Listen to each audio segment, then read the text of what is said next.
സ്വാഗതം ശ്രീ മോഹൻ വർഗീസ്. ഈ പാകിസ്ഥാൻ അഫ്ഗാനിസ്ഥാൻ ഭിന്നത അതിരൂക്ഷമായി തുടരുകയാണ്. ഒരു ഏറ്റുമുട്ടലിൽ തന്നെയാണ് കാര്യങ്ങൾ മുമ്പോട്ട് പോകുന്നത്. ഇവരുടെ ഈ ബന്ധത്തിൻ്റെ കാര്യം നോക്കിയാൽ ഈ അഫ്ഗാനിസ്ഥാൻ പാകിസ്ഥാൻ അതിൻ്റെ ഒരു ചെറു ചരിത്രത്തിലേക്ക് നമുക്ക് പോയാൽ എന്തായിരിക്കും ഇവർക്ക്? പാകിസ്ഥാൻ അഫ്ഗാനിസ്ഥാൻ ബന്ധങ്ങളുടെ ചരിത്രം കൊളോണിയൽ കാലഘട്ടം മുതൽ തന്നെ ഉള്ളതാണ്, അതിനു മുൻപ് തന്നെ ഉള്ളതാണ്. യഥാർത്ഥത്തിൽ ബ്രിട്ടീഷ് എംപയറിൻ്റെ ഭാഗമായിരുന്നല്ലോ ഇന്ത്യ.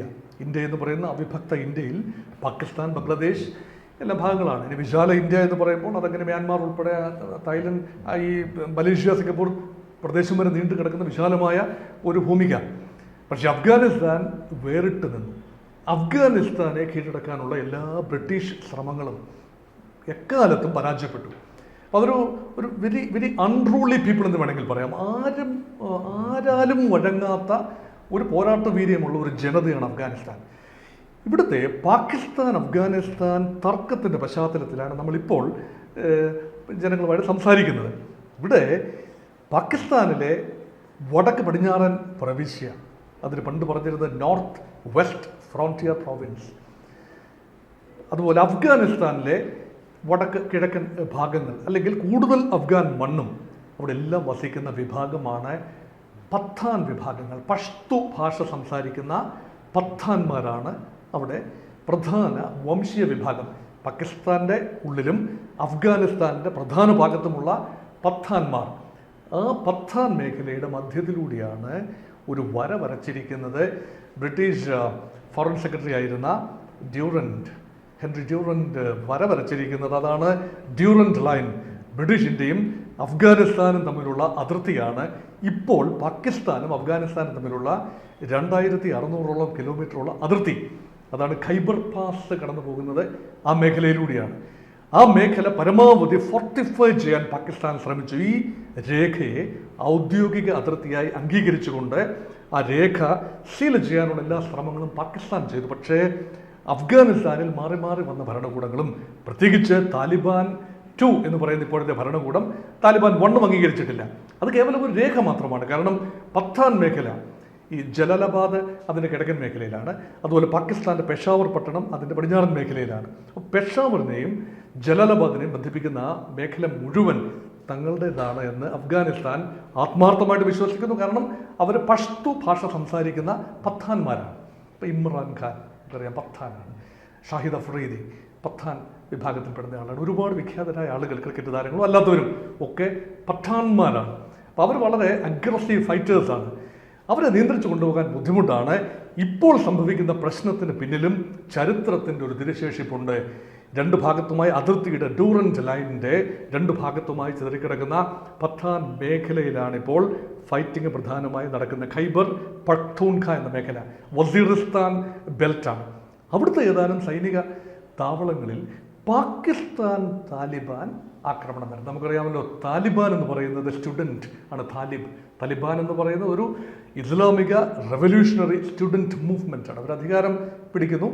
1990-കളിൽ വളരെ അധികം പോരാട്ടങ്ങൾ നടന്നു. റഷ്യൻ സേനയുടെ സാന്നിധ്യം അവസാനിച്ചതിന് ശേഷം വലിയ തോതിലുള്ള ആഭ്യന്തര കലഹമുണ്ടായിരുന്നു. അവിടെ എമർജ് ചെയ്ത് വന്നൊരു വിഭാഗമാണല്ലോ താലിബാൻ.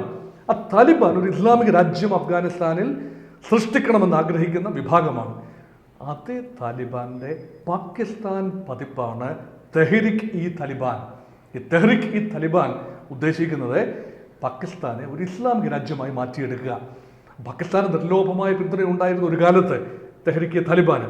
എന്നാൽ ഇപ്പോൾ അത് മനസ്സിലാക്കുന്നു, തെഹ്രിക് ഇ താലിബാൻ മറ്റാരേക്കാളും അപകടകാരികളാണ്. അവർ അഫ്ഗാനിസ്ഥാനിലേക്ക് പ്രവേശിക്കുന്നു, അവിടെ ട്രെയിനിങ് ലഭിക്കുന്നു, തിരിച്ച് പാകിസ്ഥാൻ വരുന്നു. പാകിസ്ഥാൻ സൈന്യത്തിൻ്റെ ഔട്ട് പോസ്റ്റുകൾക്ക് നേരെ പോലും ആക്രമണം നടക്കുന്നു. കഴിഞ്ഞ ദിവസങ്ങളിൽ നടത്തിയ ആക്രമണത്തിൽ 21 പാകിസ്ഥാൻ ഭടന്മാരാണ് മരിക്കുന്നത്. അപ്പോൾ പാകിസ്ഥാൻ തിരിച്ചടിച്ചു. പാകിസ്ഥാൻ ഇതിനുള്ള കാരണം അഫ്ഗാനിസ്ഥാനിൽ ട്രെയിനിങ് ലഭിക്കുന്നത് കൊണ്ടാണ് എന്ന് പറഞ്ഞുകൊണ്ട് അഫ്ഗാനിസ്ഥാനിലെ ട്രെയിനിങ് ലഭിക്കുന്നതായി കരുതപ്പെടുന്ന വില്ലേജുകളിൽ ഭീകരമായ ആക്രമണമാണ് പാകിസ്ഥാൻ്റെ വ്യോമസേന അഴിച്ചുവിട്ടത്.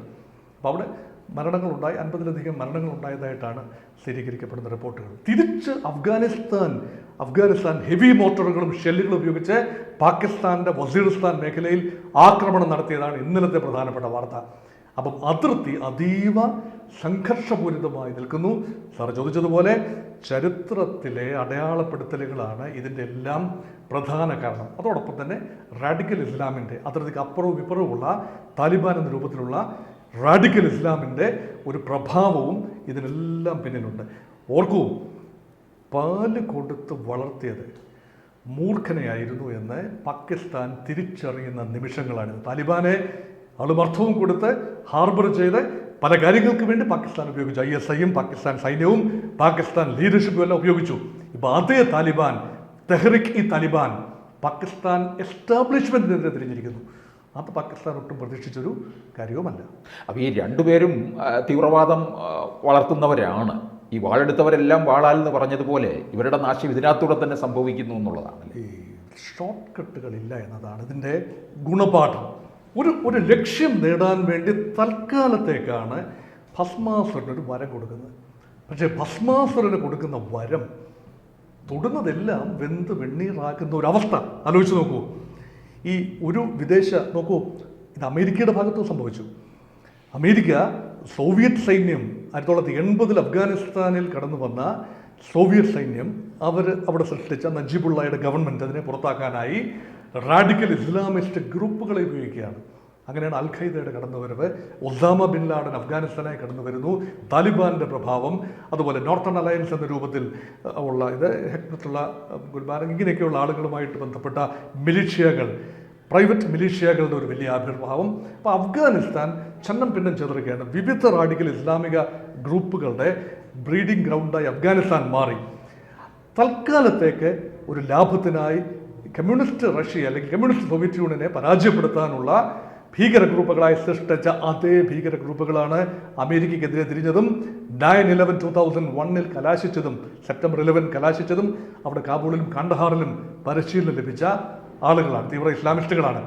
ഇതേ അബദ്ധം പാകിസ്ഥാനും കാണിച്ചു. അതിർത്തിക്കപ്പുറത്ത് പാകിസ്ഥാനിൽ തീവ്രവാദ ബ്രീഡിംഗ് ഗ്രൗണ്ടുകളുണ്ടായി, മദ്രസകൾ വളരെ സജീവമായി.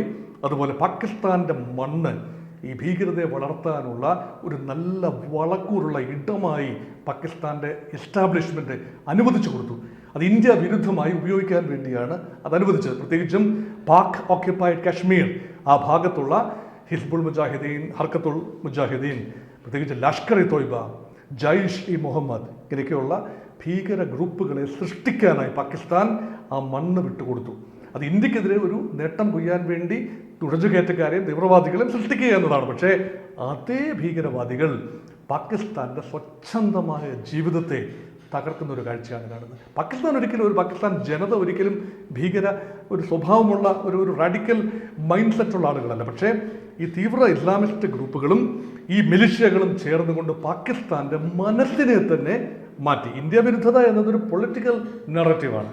പക്ഷേ ഇത് പാകിസ്ഥാനിൽ കൊല ചെയ്യപ്പെട്ടത് ഏറെയും മുസ്ലിങ്ങളെ ന്യൂനപക്ഷങ്ങളല്ലെന്ന് ഓർക്കണം. അപ്പോൾ ഈ റാഡിക്കൽ ഇസ്ലാമിസ്റ്റുകളെ കൊന്നൊടുക്കിയത് ഇസ്ലാമിക സഹോദരന്മാരെ തന്നെയാണ് എന്നോർക്കണം. അതുകൊണ്ട് വലിയ തോതിലുള്ള സംഘർഷത്തിൻ്റെ വിളഭൂമിയായി പാകിസ്ഥാൻ മാറിയതിൻ്റെ പിന്നിൽ സ്വയം കൃതാനർത്ഥം എന്ന് മാത്രം പരിതപിക്കാനേ സാധിക്കൂ.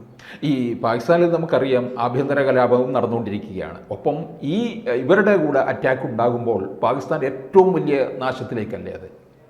അഫ്ഗാനിസ്ഥാൻ്റെ സൈന്യം നേരിട്ട് പാകിസ്ഥാനിലേക്ക് ഇരച്ചു കയറും ഈ ഘട്ടത്തിൽ എന്ന് ഞാൻ വിശ്വസിക്കുന്നില്ല. പക്ഷേ എന്നും പാകിസ്ഥാൻ്റെ തലവേദനയായി ഖൈബർ പഖ്തൂൺഖ മേഖലയിലെ ഡ്യൂറൻഡ് ലൈൻ അതിർത്തി നിലനിൽക്കും എന്ന് തന്നെയാണ് തോന്നുന്നത്. കാരണം പാകിസ്ഥാൻ പല ഫ്രണ്ടിൽ ഇപ്പോൾ യുദ്ധം ചെയ്യേണ്ടി വരുന്നു. അഫ്ഗാനിസ്ഥാനുമായി നേരിട്ടുള്ള യുദ്ധമല്ല, മറിച്ച് പാകിസ്ഥാൻ അലോസരം സൃഷ്ടിക്കുന്ന, പാകിസ്ഥാൻ സൈന്യത്തിന് അലോസരം സൃഷ്ടിക്കുന്ന തെഹ്രിക്-ഇ-താലിബാൻ എന്ന താലിബാൻ, അത് പാകിസ്ഥാൻ താലിബാനാണ്. ആ പാകിസ്ഥാൻ താലിബാന് അഫ്ഗാന്റെ ഭരണകൂടമായ അഫ്ഗാൻ താലിബാനുമായി ഉള്ള ബന്ധം ഉള്ളിടത്തോളം കാലം അഫ്ഗാനിസ്ഥാൻ ബന്ധം സുദൃഢമാവില്ല. അതുകൊണ്ടാണ് പറയുന്നത് Pakistan is almost a failed state. പരാജിത രാഷ്ട്രമായി പാകിസ്ഥാൻ മാറിയിരിക്കുന്നു. അത് പണ്ടേ അങ്ങനെ തന്നെയാണ്, അതിപ്പോൾ ഒന്നുകൂടെ ശക്തമായി എന്നുള്ളതാണ് അല്ലേ? അതെ, സ്വന്തം ചെയ്തികളാൽ വിനാശകാലെ വിപരീത ബുദ്ധി എന്ന് പറയാം. അങ്ങനെ സ്വന്തം ചെയ്തികളാൽ അല്പലാഭത്തിന് വേണ്ടി ചെയ്തു കൂട്ടിയത് പെരുംഛേദമായി മാറിയിരിക്കുന്നു എന്ന് നമുക്ക് നിഗമനത്തിലെത്താം. കൂടുതൽ വാർത്തകളും വിശേഷങ്ങളും നിങ്ങളിലേക്ക് എത്താൻ ABC മലയാളം സബ്സ്ക്രൈബ് ചെയ്യുക, ബെൽബട്ടനും അമർത്തുക.